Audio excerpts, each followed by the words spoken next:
Hi, I'm in the next part now. Okay, I hope you are edified so far, and if at all you want to gauge your bearings properly, please go check out the previous parts. Otherwise you might just be uncomfortably thrown in some kind of like a funny little knot in trying to gauge what lang mona, right? Yeah, so how it is that I employed this strategy of reaching, well, my primary target was the United States. I could not work with both the US and Europe at the same time. They have completely different time zones, right? But I targeted the US because one, it's a superpower. Secondly, most of the Christians that I follow, channels I subscribe to, are in the US, and I have been watching so much in the United States news.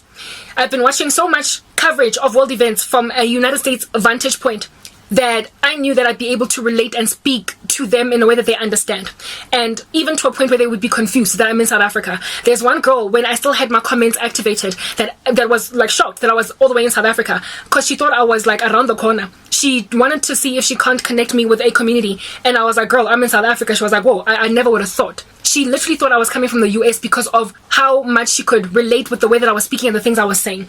She likely could pick up on my accent that it was different, but she imagined I was an African living in America or something. Right? So I prospered essentially to get this done, and I think one of the biggest reasons why she even imagined me as one who lived in the US was because of the rest of the people who were commenting on that particular video. They were American, okay? All of my comments, all of them. I don't even think there's one Greshap on my YouTube channel.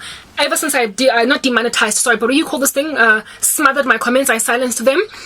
You would not know, but all of them were from people in the US. Like literally every last comment I ever got on my channel was from people in the United States of America.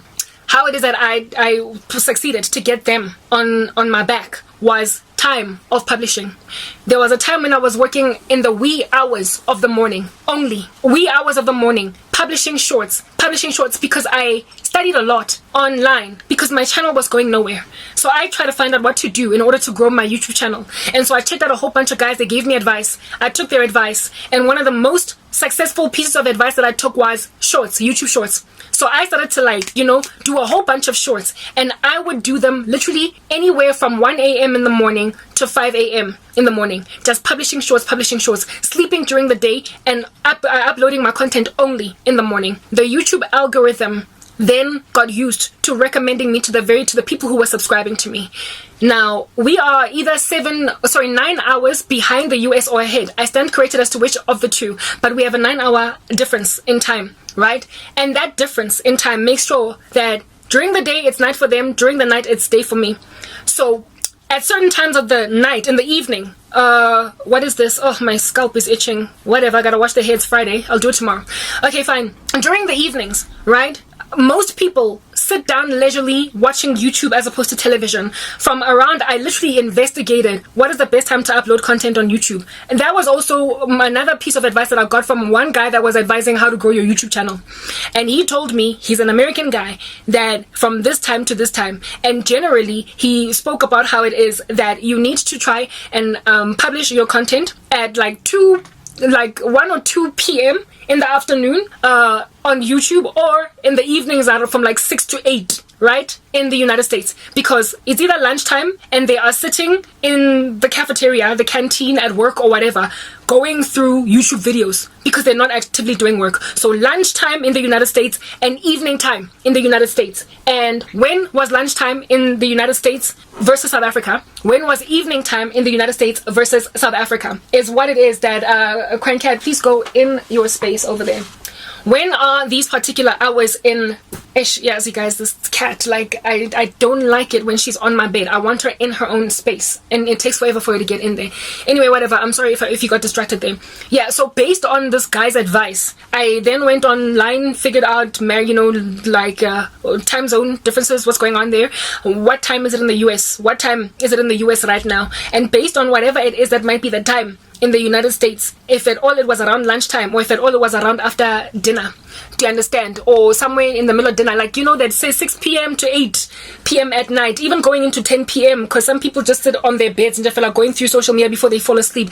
I investigated and I perused these times online, following which I would then either schedule my content to publish at these times or be awake at those times and actively publish my content, and it worked. It worked. It worked.